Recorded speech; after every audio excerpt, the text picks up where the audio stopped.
Hello दोस्तों, खुद वो बदलाव बनिए जो आप इस दुनिया में देखना चाहते हैं। वेलकम टू लेट्स रिक्रिएट, जहां हम आपके छोटे से छोटे कॉन्सेप्ट को क्रिएट करेंगे एक नए अंदाज में। तो टुडेज अवर रिक्रिएशन इज सफ़र हिमाचल प्रदेश का। जैसा कि आपको पता है, हमारी मैं हिमाचल हूँ सीरीज़ स्टार्ट है, उसका ये लेक्चर नंबर 3 है। तो चलिए, हमने अपनी हिमाचल की हिस्ट्री को या उसके सफ़र को 4 भागों में बांटा है, अपनी सहूलियत के हिसाब से या जो जो घटनाएं हुई उसके हिसाब से। तो हमने कल के लेक्चर में सफ़र 1 यानी कि फेज़ 1 कंप्लीट कर लिया था। आज हम पढ़ेंगे फेज़ 2। इस फेज़ में हम देखेंगे कि हिमाचल प्रदेश का सफ़र 1948 से लेकर 1956 तक कैसा था। तो चलिए स्टार्ट करते हैं अपना सफ़रनामा। तो हमने कल के लेक्चर में ये सारा कवर कर दिया था 15 अप्रैल 1948 तक। तो 15 अप्रैल 1948 को क्या हुआ था? हमारा हिमाचल प्रदेश भारत के मानचित्र पे दृश्यमय हुआ था, एग्जिस्टेंस में आया था। मतलब क्या हुआ? इसका जन्म हुआ था पहली बार। तो जब हिमाचल प्रदेश छोटी छोटी रियासतों को मिलाकर बनाया गया था, तो क्या था? प्रोविंसेस को मिला के बनाया गया था। ये पहले इसमें राजा शासन चलाते थे। अब सेंटर ने क्या किया? एक कमिश्नर नियुक्त किया। क्या किया? एक चीफ नियुक्त किया। वो कौन था? कमिश्नर, जो क्या करेगा? एडमिनिस्ट्रेशन के यहाँ पर देखेगा।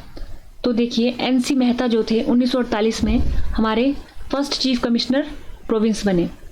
क्या बने? हमारे फर्स्ट चीफ कमिश्नर बने। दूसरे चीफ कमिश्नर कौन बने? ईपी मून 1950 में। ईपी मून जी से याद रखने वाली एक और बात है कि ईपी मून ये हमारे पहले डिप्टी कमिश्नर भी है। डिप्टी कमिश्नर, देखिए, जब 1948 में चीफ कमिश्नर नियुक्त किए गए तो उनकी सहायता के लिए डिप्टी कमिश्नर भी नियुक्त किए गए। तो वो पहले डिप्टी कमिश्नर कौन थे? EP moon. और हमारे थर्ड चीफ कमिश्नर कौन रहे? भगवान साही। और एडमिनिस्ट्रेशन को, ताकि जो चीफ कमिश्नर है एडमिनिस्ट्रेशन ध्यान ठीक ढंग से चला सके, उसके लिए हमारे जो हिमाचल प्रदेश को 4 डिस्ट्रिक्ट में डिवाइड कर दिया गया। वो 4 डिस्ट्रिक्ट कौन कौन सी थी? एक थी हमारी चंबा, मंडी और सुकेत को मिलाकर एक डिस्ट्रिक्ट बनाई गई, वो है मंडी डिस्ट्रिक्ट। 26 शिमला की छोटी छोटी रियासतों को मिला के बनाया गया महासू। और हमारी चौथी डिस्ट्रिक्ट आ गई सिरमौर। तो देखिए, 1948 में हिमाचल प्रदेश में कितनी डिस्ट्रिक्ट थी? 4 डिस्ट्रिक्ट। कौन कौन सी? चंबा, मंडी, महासू एंड सिरमौर। तो 15 अप्रैल 1948 को हिमाचल के लोगों ने क्या अचीव किया? अचीव की अपनी एग्जिस्टेंस हिमाचल प्रदेश के रूप में। ठीक है, ये इनकी अचीवमेंट थी। लेकिन डिमांड उठने लगी। क्या? देखिए, जब हमें 15 अप्रैल 1948 को हिमाचल प्रदेश अस्तित्व में आया तो क्या बनाया गया? चीफ कमिश्नर प्रोविंस, यानी कि हमारे ऊपर एडमिनिस्ट्रेशन चलाएगा कौन? Chief commissioner. ठीक है, और ये जो चीफ कमिश्नर है कहाँ से अपॉइंट किया गया है? सेंटर के द्वारा अपॉइंट किया गया है, यानी कि जनता ने खुद चुन के नहीं भेजा है। तो ये क्या डिमांड होने लगी कि डेमोक्रेटाइजेशन ऑफ स्टेट कीजिए। मतलब क्या? डेमोक्रेसी होती क्या है? Of the people, by the people, for the people. लोगों के द्वारा, लोगों के लिए चुनी गई सरकार। लेकिन यहाँ पर ऐसा नहीं था। तो क्या डिमांड होने लगी कि आपने हमें अलग चीफ कमिश्नर प्रोविंस तो बना दिया, लेकिन अभी भी पावर जनता के हाथ में नहीं आई। तो ये डिमांड उठने लगी। तो देखिए, ये था हिमाचल प्रदेश का सिनेरियो जो पिछले हमने 2 स्लाइड्स में देखा। अब देखते हैं कि सेंटर में क्या चला हुआ था। तो देखिए, सेंटर में क्या हो रहा था? 1947 को हम आज़ाद हो गए, तभी से क्या मांग उठने लगी कि स्टेट रीऑर्गेनाइज्ड किया जाए, कि स्टेट्स को या तो, देखिए क्या मांग उठने लगी थी, या तो रिलीजन के आधार पर बांटी जाए, स्टेट बनाई जाए, या लैंग्वेज के आधार पर बनाई जाए, या एडमिनिस्ट्रेशन के आधार पर बनाई जाए। तो ये मांग उठने लगी कि किसी न किसी आधार पे, कोई बोलता था कि रिलीजन के आधार पे बनाओ, कोई बोलता था लैंग्वेज के आधार पे बनाओ, कोई बोलता था कि एडमिनिस्ट्रेशन के आधार पे हमारी स्टेट्स बननी चाहिए। तो 1948 में, जून 1948 में एक लिंग्विस्टिक प्रोविंस कमीशन बना, जिसके जो चीफ थे वो थे एस.के. धर। तो इसे धर कमीशन भी बोला जाता है। इन्होंने बोला कि जो रीऑर्गेनाइजेशन होगा स्टेट्स का वो होगा एडमिनिस्ट्रेशन, रिलीजन नहीं होगा। क्योंकि हम देख चुके हैं 1947 में रिलीजन की वजह से क्या हो गया था? इंडिया और पाकिस्तान का डिवाइडेशन हो गया था। तो हमने रिलीजन को नहीं लिया। इन्होंने किसको बोला? एस.के. धर ने बोला कि एडमिनिस्ट्रेशन को चुन सकते हैं हम स्टेट को रीऑर्गेनाइज करने के लिए। लेकिन इस कमेटी के ऊपर बात नहीं बनी, लोगों में मतभेद हुए। तो इस कमेटी की जगह 1948 में ही दिसंबर में एक और कमेटी बनाई गई, JVP कमेटी, जवाहरलाल नेहरू, वल्लभ भाई पटेल और पट्टा सीतारमैया, इन तीनों की कमेटी बनी। इन्होंने बोला कि लैंग्वेज आधार नहीं हो सकती। इन्होंने किसको रिजेक्ट कर दिया? लैंग्वेज को। इन्होंने किसको एस के धर ने क्या बोला था? एडमिनिस्ट्रेशन। JVP कमेटी ने क्या बोला? लैंग्वेज आधार नहीं हो सकती, एडमिनिस्ट्रेशन आधार हो सकती है। ठीक है, तो अब आता है 1950 में गवर्नमेंट ने क्या किया? एक टेम्पररी स्टेट रीऑर्गेनाइजेशन कर दिया। उसके आधार पर जितनी भी हमारी इंडिया में स्टेट थी उनको 4 भागों में बांट दिया, part A, part B, part C और पार्ट डी। पार्ट ए में कौन रखी? वो जिसके ऊपर डायरेक्ट ब्रिटिश का कंट्रोल था। पार्ट बी में वो रखी जिसके ऊपर इनडायरेक्ट तरीके से ब्रिटिश का कंट्रोल था। सी में रखा चीफ कमिश्नर प्रोविंस, डी में रखा अंडमान एंड निकोबार। इस तरीके से स्टेट्स को डाल दिया गया ए, बी और सी, डी पार्ट में। अब देखिए पार्ट सी की बात करते हैं हम। हमारा जो हिमाचल प्रदेश था वो पार्ट सी में आया, क्योंकि वो क्या था? Chief commissioner province. और बिलासपुर भी पार्ट सी में आया, वो भी चीफ कमिश्नर प्रोविंस था, इसलिए उसे दोनों को पार्ट सी में रखा गया। अब देखिए क्या हुआ? पार्ट सी में रखने से क्या फायदा हुआ इसको हुआ कि अब चीफ कमिश्नर हटा दिया गया। जब पार्ट सी में ये आई तो इससे क्या हटा दिया गया? चीफ कमिश्नर हटा दिया गया। और चीफ कमिश्नर हटाने के बाद क्या मिला इसे? 36 मेंबर लेजिस्लेटिव असेंबली, यानी कि अब हमारे पास सीएम होगा हमारे पास अब, और लेफ्टिनेंट गवर्नर होगा। जैसे आज की सरकार में क्या होता है? सीएम होता है, गवर्नर होता है और सीएम की हेल्प के लिए चीफ सेक्रेटरी होता है, ब्यूरोक्रेट्स, है ना। वैसे ही उस वक्त भी था कि 36 मेंबर लेजिस्लेटिव असेंबली हुई। इस असेंबली के इलेक्शन हो गए जो जनता के द्वारा जनता चुनेगी इन 36 मेंबर में, और इन 36 मेंबर्स में जिसको मेजोरिटी मिलेगी वो अपनी सरकार बनाएगा और सीएम बनेगा। तो देखिए 24 मार्च 1952 को वाई.एस. परमार क्या बने? सीएम बने। पहले सीएम बने कौन? वाई.एस. परमार। और चीफ सेक्रेटरी कौन बने? Mister KL Mehta. और lieutenant governor major general MS Himmat Singh. तो देखिए 1951 को हम क्या बन गए?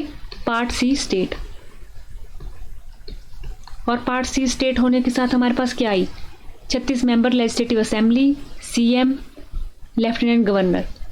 1948 में हम क्या थे? Chief commissioner province. 1951 में पार्ट सी स्टेट।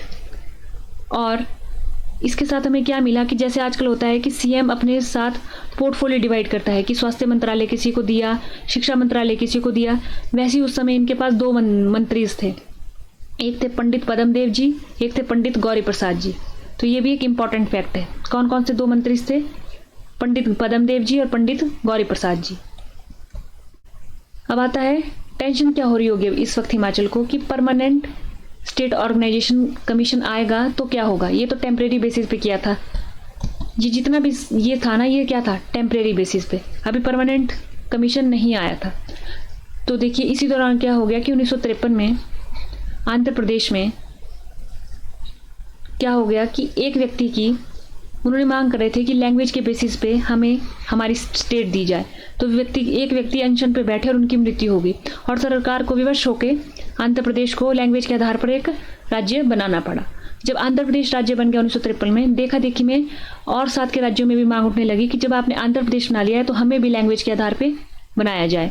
तो इसी के तहत सरकार के ऊपर प्रेशर बना और सरकार ने स्टेट रीऑर्गेनाइजेशन कमीशन 1953 बनाया गया, जिसके अध्यक्ष कौन थे? फजल अली। इसको क्या बोलते हैं? फजल अली थे इसके अध्यक्ष, इसलिए इसको फजल अली कमीशन भी बोलते हैं। और 2 मेंबर थे KM पानीकर और HN कुंजरो। अब देखिए ये हमारे 1953 की बात है। इसी दौरान 1954 में बिलासपुर को हिमाचल प्रदेश में मर्ज कर दिया गया। बिलासपुर के जो राजा थे आनंद चंद, वो इस मर्जर के अगेंस्ट थे। वो क्या बोलते थे? या तो हमें पंजाब में मिला दिया जाए या तो हमें स्वतंत्र रखा जाए। इसके लिए उन्होंने अपनी स्वतंत्रता पार्टी भी बनाई थी, जिसके थ्रू ये इसमें उन्होंने अपने पार्टीज में क्या थे, इन्होंने लोगों को दबाने के लिए ये पार्टी बनाई थी। मतलब इसमें इन्होंने अपने सैनिक की भर्ती कराई थी ताकि लोगों की आवाज़ को दबा सके। लेकिन फिर जनता ने विद्रोह किया और धीरे धीरे जनता अपने विद्रोह में सफल हुई और बिलासपुर को किस में मर्ज कर दिया गया? हिमाचल प्रदेश में 1954 में बिलासपुर ऐड कर दिया गया। ठीक है, अब देखिए जब ये कमीशन 1953 में बन चुका है तो हिमाचल को क्या टेंशन हो रही होगी? अभी हिमाचल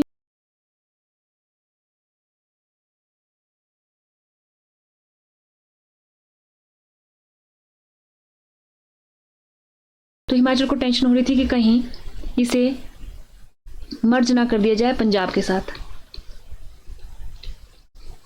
क्यों? क्योंकि हिमाचल पंजाब में क्या थे, मोस्टली बिजनेस क्लास थे, और हिमाचल क्या था, मोस्टली एग्रीकल्चर था और एनिमल रेयरिंग यहाँ की क्या थी, मुख्य व्यवसाय था लोगों का।